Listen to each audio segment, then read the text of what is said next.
Welcome to the lecture. इस lecture में हम पढ़ेंगे आईएसएम का कॉलम पार्ट चल रहा है हमारा, ठीक है। तो कॉलम में हमने हमारी एंड कंडीशन दी है कि हमारी एक एंड जो है वो फिक्स है और दूसरी एंड क्या है, फ्री है। इसमें एक एंड हमारी फिक्स है, दूसरी एंड क्या है, हमारी फ्री है। So due to the application of load के एप्लीकेशन की वजह से क्या होगा, ये जो हमारा बी पॉइंट है ये हमारा क्या हो जाएगा, डिफ्लैक्ट हो जाएगा। कुछ इस तरीके से डिफ्लैक्ट हो जाएगा, राइट, ऐसे हो जाएगा कुछ। अगर ये हमारा कॉलम ऐसा था, थोड़ा बहुत यहाँ से ऐसा भी डिफ्लेक्शन आएगा, बट हम उसको नेग्लेक्ट कर देते हैं। It's a genuine question, you can ask, but हमने इसको ऐसे लिया, ठीक है। इसको ऐसे एज्यूम करके चलते हैं क्योंकि इतना छोटा बहुत कैलकुलेशन हम नहीं करेंगे, ओके। इससे क्या हो जाएगा, कॉम्प्लेक्स हो जाएगा हमारी situation.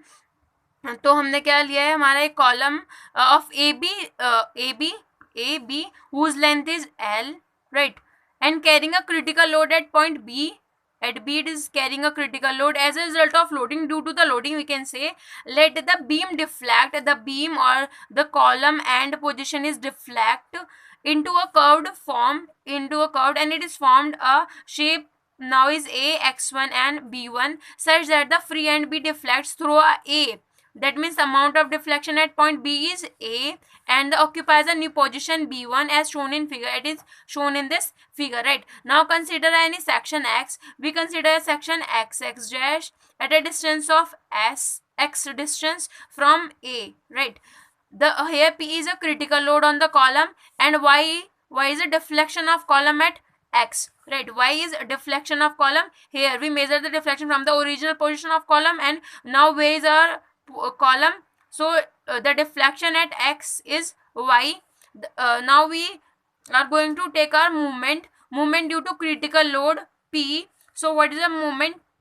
We are finding out movement at this position where we take our section X, right? So what is the movement at this point? Now first you should know the sign convention for the column. If our column is bent like that, so we take a positive, and if it is like that, so we take it is as negative, right, movement. So it is our sign convention for the column, remember it. So now where we are, where we was there, m equals to p a minus y.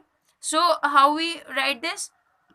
We taking the moment at this position. So what is the force at this point, and what is the perpendicular distance of the force? The force is here is P and the perpendicular distance is this one.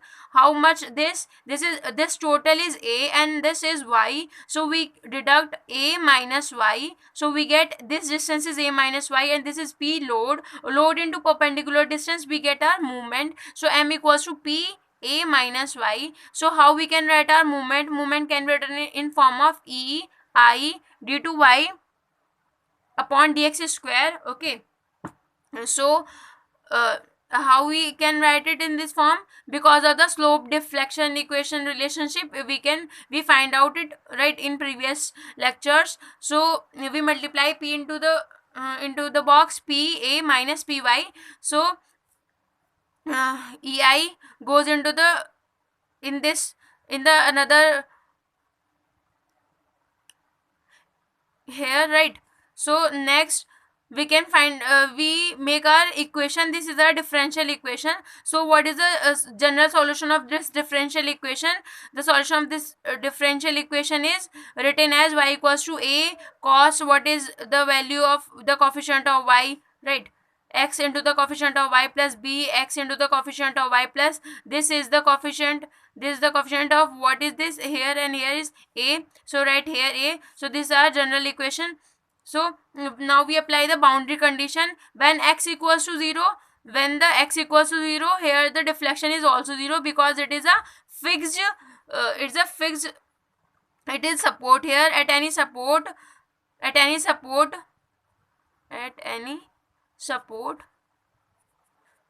deflection is equals to 0. So this may become our boundary condition here, so that we can find out our integration constant a and b.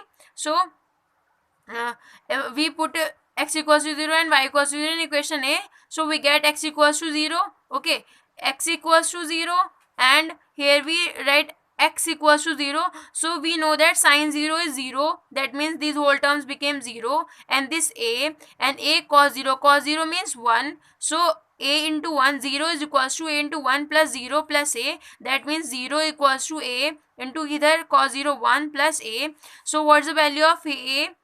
we can find out the value of a is as minus a, right? So we now we are here, we find out our value of integration constant a, we get it. So now now we know, now we want a second boundary equation. For there is no second boundary equation in this end, because there is a there is a deflection is there. If we take x equals to L and y equals to 0, this is not valid here, because at y, at x equals to L, at x equals to L, here there is a deflection amount a. So here x equals to L, y equals to a, this is not get our value of this not able, we cannot find out by this boundary equation our value of other constant. So we again integrate, we differentiate our equation of a, so that we can find out our second boundary equation. Okay, we can put our value of second boundary equation. We know at the fixed end, the slope is also 0. Slope is also 0. So what do you mean by the slope? Slope is dy by dx, right? So at second boundary condition, x equals to 0, so slope is equals to 0, right? It is a slope. Slope is dy by dx. We know the value, it is a slope, right? So we put these two boundary condition in the equation number a. So what we get at x equals to, we put dy by dx equals to 0, dy by dx equals to 0 is equals to, how we get this equation?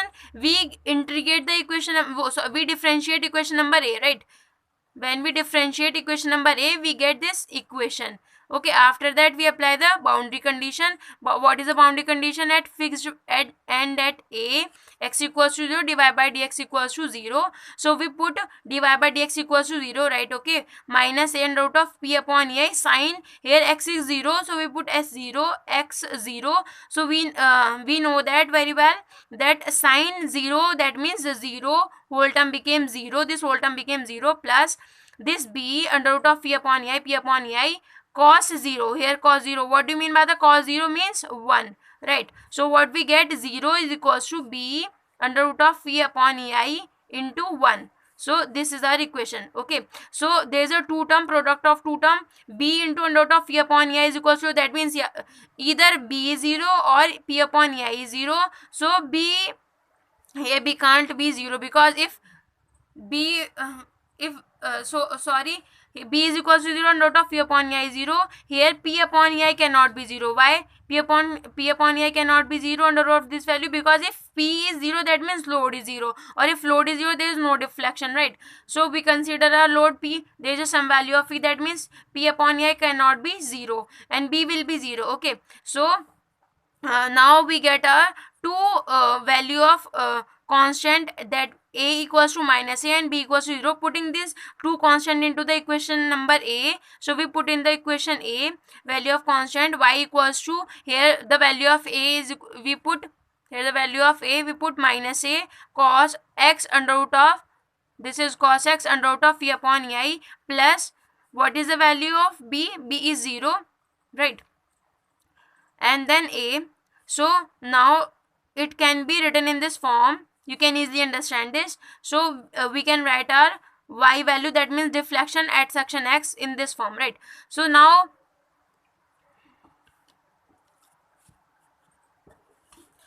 we are here, we put a condition when x equals to L and the deflection of value is a, that means y is equals to a. If we are here when x equals to L, full length यहाँ पे, right? So what is the value of y? Y is a. So we put in this equation number b, right? Put in equation number b, putting, this is our equation b, putting in equation b, what put in equation b? X equals to L, y equals to a. So we get the cos L under root of a upon a is equals to 0, right?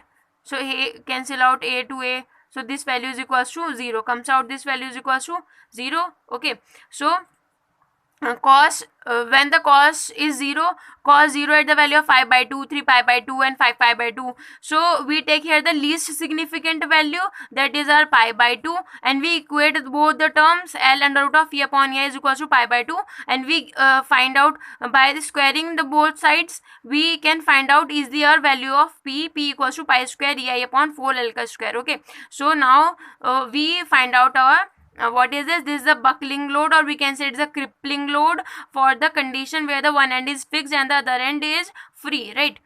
So in this lecture it is enough. We can we continue our this topic in next lecture. Thank you so much.